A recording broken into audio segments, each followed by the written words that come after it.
Go. Okay. I'm Kevin DeLaigle, and I'm proud to be here with my parents, Katie and Jerry DeLaigle, Bernam Frank DeLaigle Jr. And his great-great-great-grandfather, Nicholas DeLaigle, came to Augusta in 1794 from France. And just wanted to talk a little bit about him and some of his contributions to Augusta and that kind of thing, and some of the things he was involved with. Wonderful. So what do you, when your great-great-great-grandfather, what are some of the things that he did in Augusta? Well, he helped with the canal.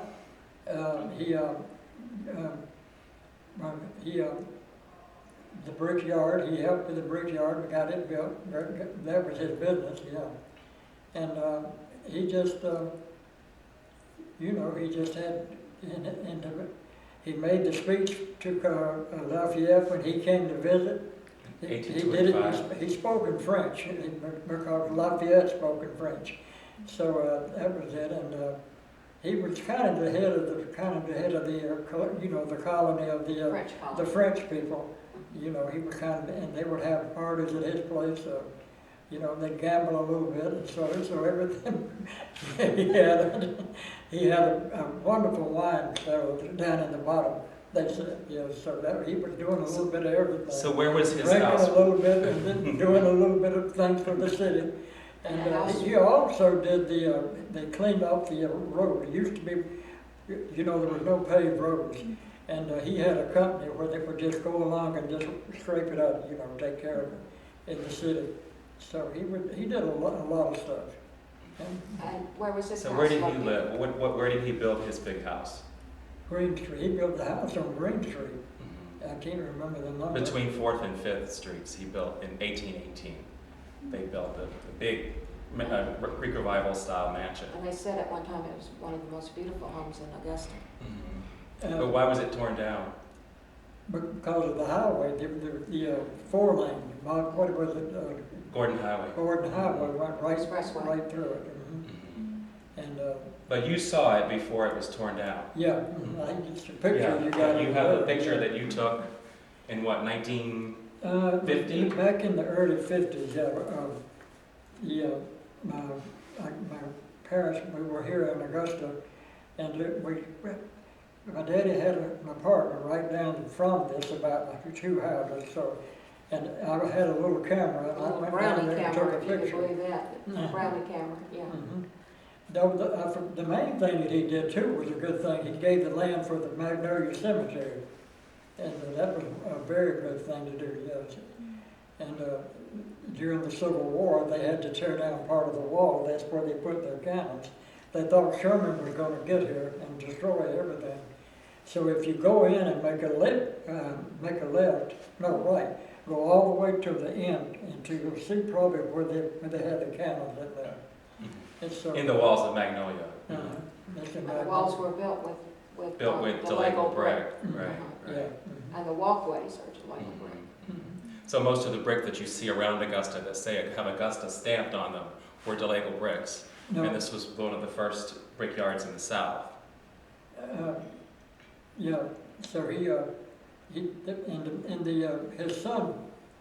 his grandson tried to run the brickyard after the Civil War. But due to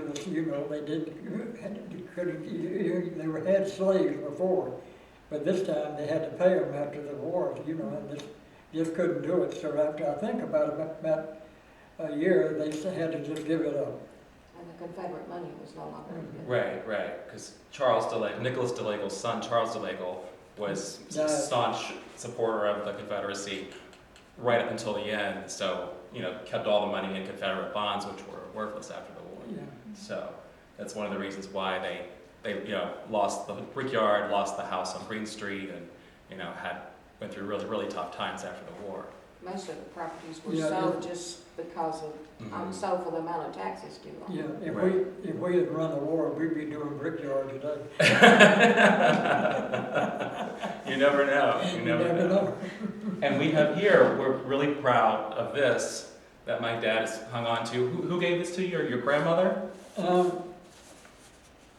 can't remember what. Yeah, she gave it to me back when I think I was the oldest grandchild at that time. Thank God, I got it.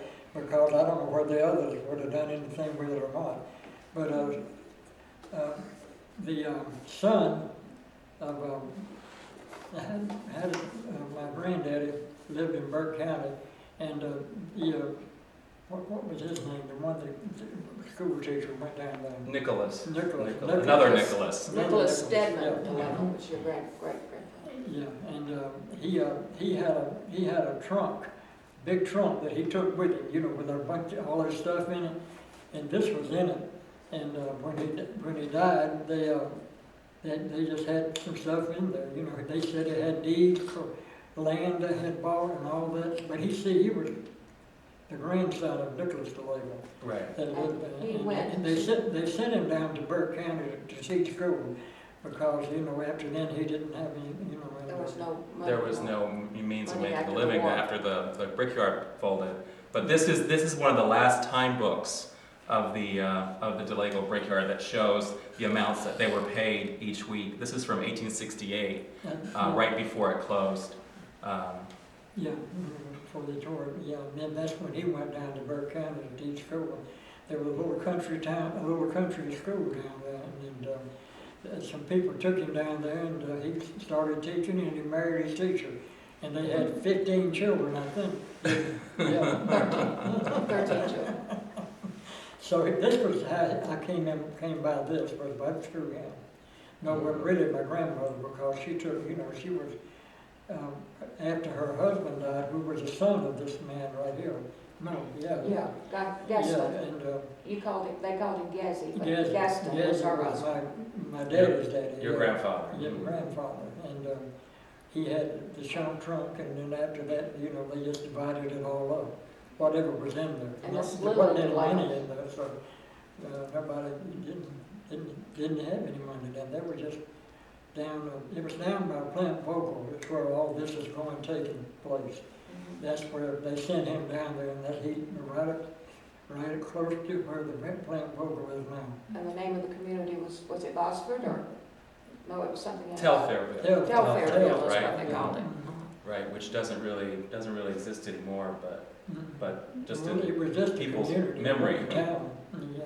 Mhm. Okay. But it's amazing that they were able to, that they hung on to this kind of thing, you know, they had such memories. They went from, you know, being one of the first families of Augusta to basically losing everything in the war, you know, and just keeping deeds and, you know, old deeds and just selling off a little bit of land, you know, and really there was only one branch of the family that kind of held on. One branch moved to New York and, you know, managed to kind of hold on to some of the money. But the rest of it was literally gone with the wind, you know. Mm-hmm. So.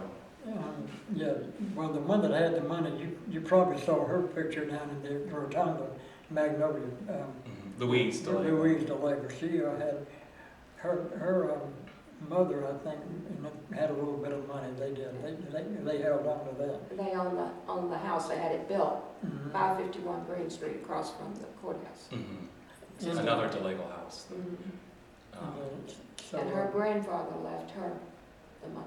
yeah, mm-hmm. and she But married. they all moved to New York. Yeah, she Yeah, married well. Yeah, she married two well-off men, so she was all right. Mm-hmm. But thank God she did, because she gave the money for the rotundum, and she sent them the money down here, sent the blueprint how she wanted it built, which is what you see today.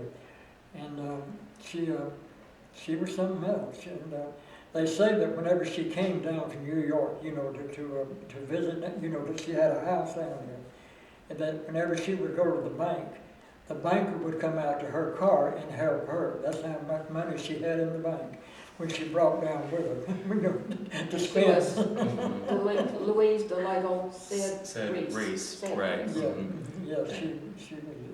And she married a famous optometrist that Right. operated on Bob Hope at one time. Right, right.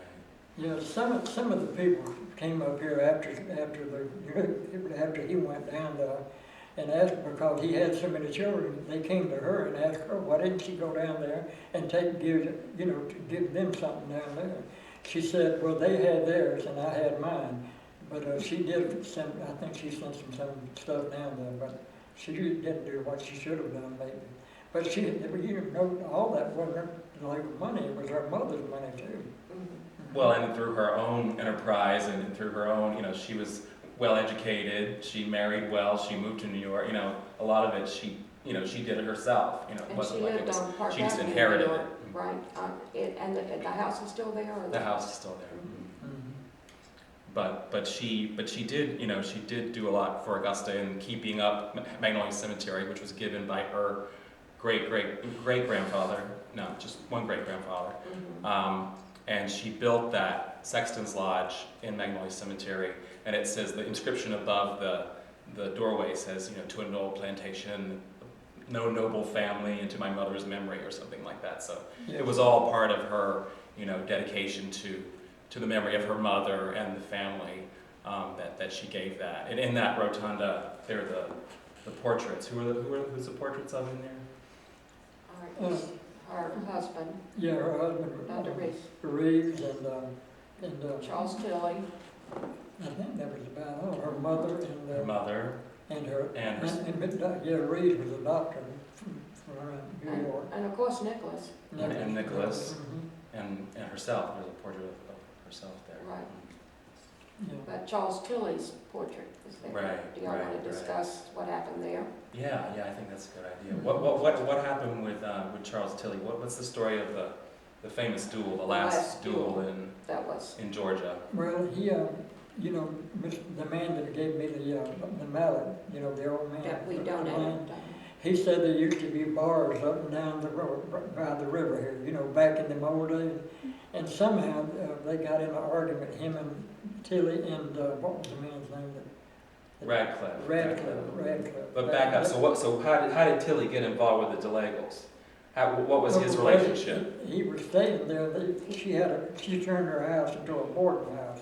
You know where the house is, right across. Mary Clark DeLaigle. This is after the war. Right. Oh, and I'll say this real quick. I don't know if we want to take the frame out. It's catching a little bit of light here and there. Sorry, Okay, y'all. Sure. It's okay. Sorry. It's okay. I looked down real quick and I was like, what's that reflection? I was like, oh, that's... Yeah. Sorry, if y'all... Start over and get a little bit of context and then ask your dad for some of the detail. Okay. Yeah. Okay.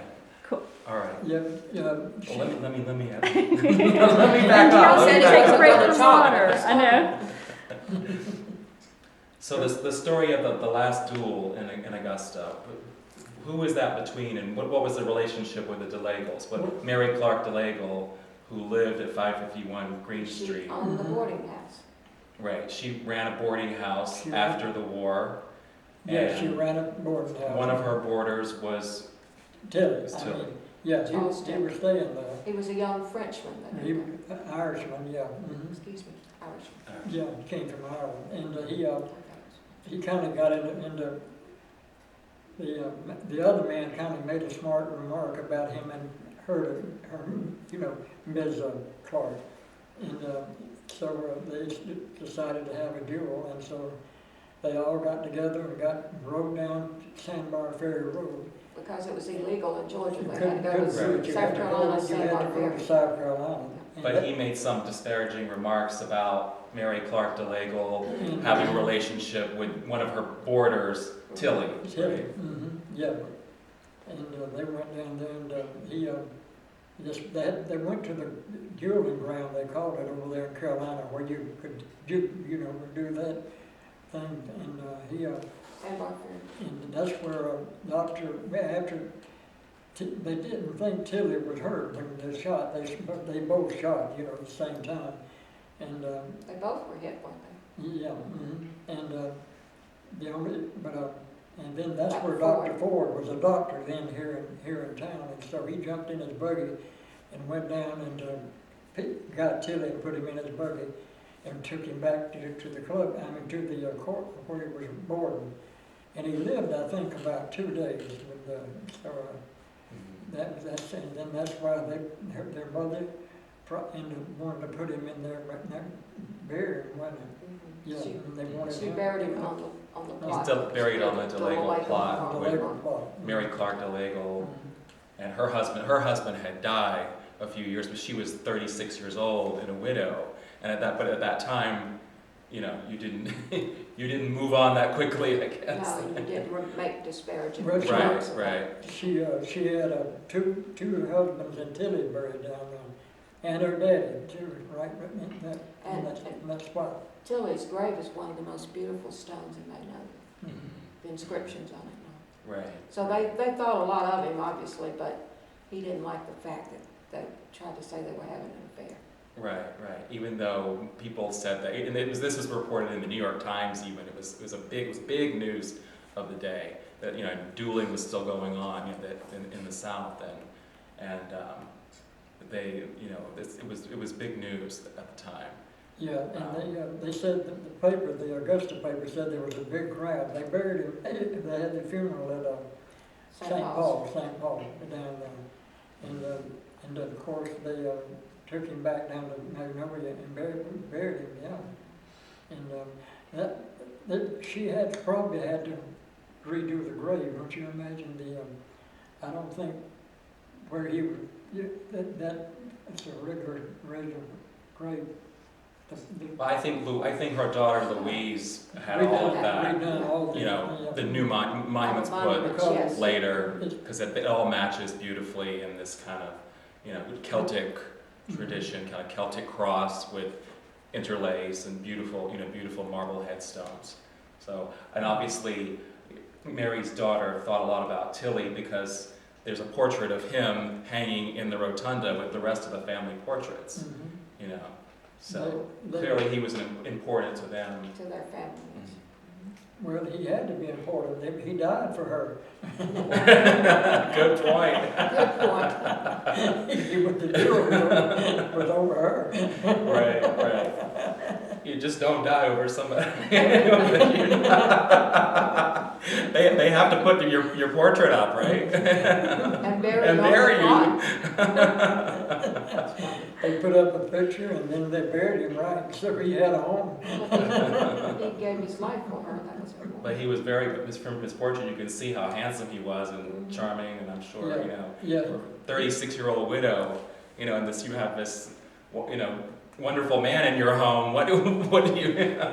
Who can blame her? You know. Well, he was a hot-headed Irishman too, you know. So he'd get a little bit, you know, drunk probably and just go crazy. All of them would. Let's go kill one another.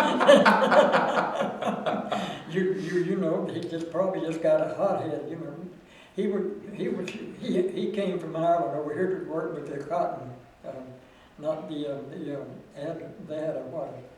Cotton, The cotton mill, where we saw the building earlier. Yeah, they had called cotton. Cotton exchange, yeah. Mhm. This was He was a cotton broker, wasn't cotton. he? Yes. He was a cotton That's what I was broker. trying to say Tilly for a was. while.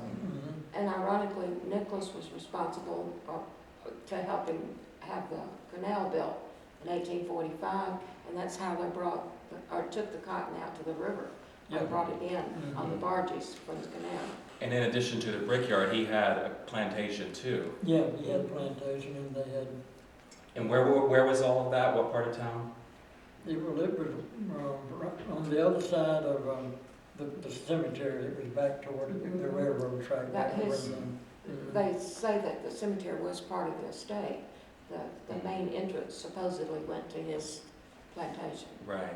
They say that the main road, DeLaigle Avenue in the Magnolia Cemetery was the original drive that would go up to the country, have the plantation house as opposed to the house that he built in town.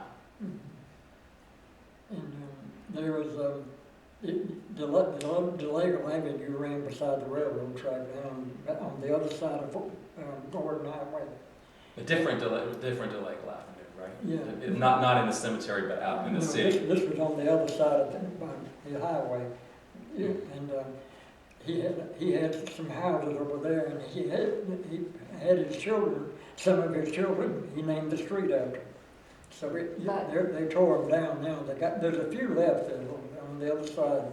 Tell them the story about the gold that was supposedly buried there. Yeah, well, one time, they were in the paper. They said they had arrested a bunch of black people trying to dig up the road. He said that they heard that Nicholas DeLaigle had buried his gold there in the road. But, it was. Nobody ever found it, Um, but they said he had buried his gold. And then they had, what about the jewelry box? I never really understood about that. Well, y'all have to help me on this. It was Charles's stepdaughter, right? She was 16 years old, and they supposedly, he gave her as a gift, it was like a 13-carat diamond ring for her birthday. And so after he died, and there's never has been any exact way of finding who got the diamond, where the diamond went. I understand though that some of them think it's in a vault still in Charleston. Some think it's what she buried in that wall. Louise. So we aren't sure what happened to the diamond. There's different kinds of. Because the Sexton's Lodge that she built at Magnolia Cemetery, there's a cornerstone, and there were some papers or objects or something that were sealed. Think the diamond may be there. Right, and no one. But now it's covered over with bricks, and so you can't. There's no way of accessing it, and so there's no way of knowing what. But there's something secretly she had put in the cornerstone of the Sexton's Lodge for who knows what reason. Yeah, and she paid to have the brick people to put the box in, and she hired a policeman to stand over to be sure that he didn't open the box. Nobody bothered it, so it must have been valuable for her to have the police there to have it sealed. And she had to get permission from the city government to have it done. And Right. all of this is documented in newspaper articles. The Augusta Chronicle wrote. Right, numerous articles about how she built this and the legacy, and at that time they thought there were no more living relatives because she had no children. Yeah, Not, the headline was, that's the end of DeLaigle. And that they didn't go down to Waynesboro where there were 15 children. They didn't know they were there. and they thought the bill collectors are going to be sorry to know that there are no more DeLaigles than the people they owe money They to. said, I've got the paper at home. It said that's the end of the DeLaigle dynasty. Is that what it was? Yeah. Mm-hmm. But it was important for her to build that and put those portraits there and have something secret hidden there as to kind of, memorialize the legacy of the family. That she had no children, she was a big Francophile. She spoke French fluently. She was back and forth to France all the time. She went and met some of the distant relatives in France. So she kept ties to France a lot. So clearly she had this idea of the family, this kind of mythology of the family that she was keeping going, whereas there was this whole other side of the family that that she wasn't too concerned about. Well, The one that was the stockbroker that went to New York,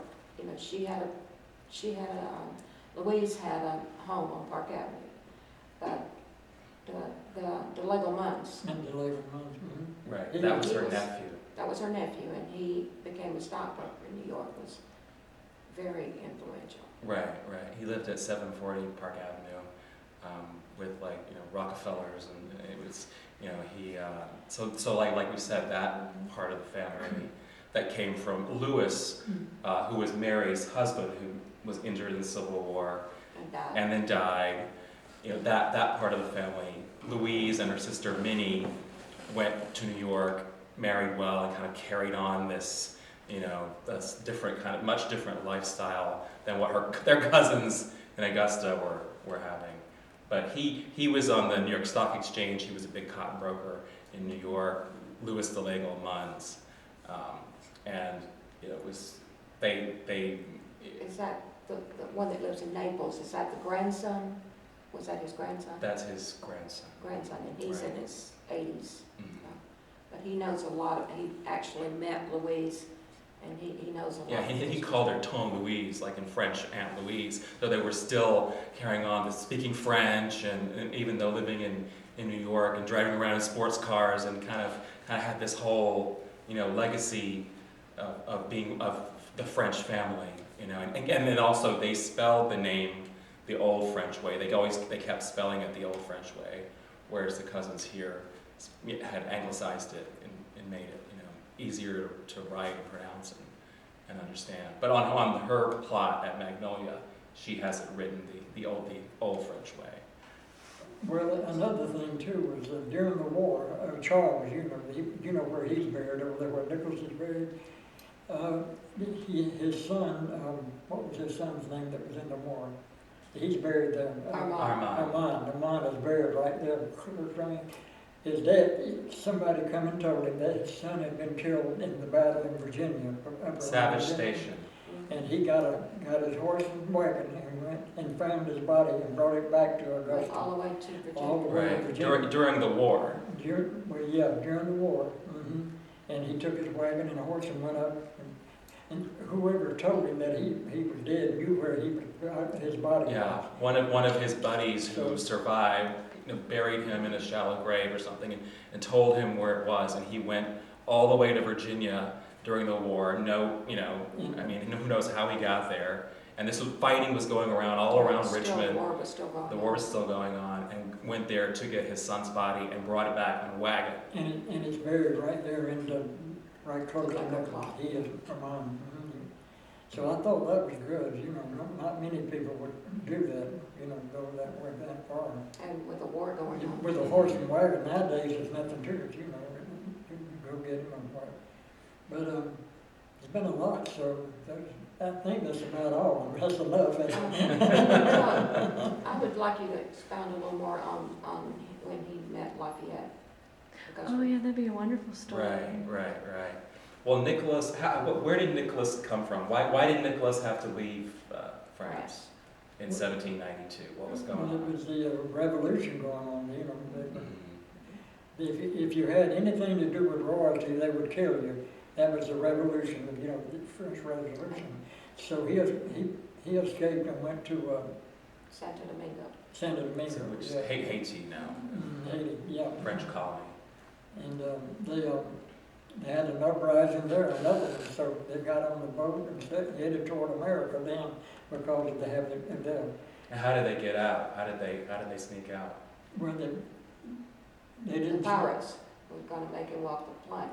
Right, but when they got out of Haiti, how did they get out? They hid, right? Well, they put them in In a sugar barrels. Yeah, Right. and they got out in a barrel and on the ship, and while the ship was headed toward Savannah, I think, the pirates got them and took them, and they were walking the plank. And all of a sudden, he had a mason ring, and he showed it to him. And the man that was doing all the killing and all that, he said, well, I'll spare you and the people that you have with you. So that's how they got to Savannah. Right. And he had his gold. Right, and he had gold hidden in his buttons Well, of his he- jacket. He had the gold when he came to from Savannah to Augusta. He stepped off the boat right down there where the canal is, and ripped his suit down, and the gold fell out. So he He brought his money. that's how he started buying He had it. land and buying slaves too and everything else. And at one time he owned how many acres? 14,000, I believe is what the book says. Where's it at? Right. He had land in town, and he had land all around. From East Boundary all the way to the river, right? All the way down So you toward the can river. imagine what that would be worth in today's. But get back to Lafayette. We got off. Right. Well, because of his French background, and then Lafayette, of course, was instrumental in the American Revolution when winning and fought with Washington and was Washington's best friend and all of that. And so, of course, he came back in 1825 as America was growing and getting bigger, and kind of did a whole tour, because he was the last one living. There were, I think Jefferson was gone, Washington was gone, Franklin was, and he came with James Monroe, who was president, kind of had him come to do kind of a tour around the country to make everyone think back to their colonial heritage. And so he came to Augusta. He went to every whistle stop in, all over the original colonies, and so he came here. And when he came here, he gave an address from the porch of Nicholas's home. And even though he did speak English, Nicholas translated it for the people as being the preeminent French, immigrant here in the city right then. And he also entertained him at his house. Right. The house on Green Street between 4th and Is that enough for you there? Is that- Oh my gosh, yes. We get started with You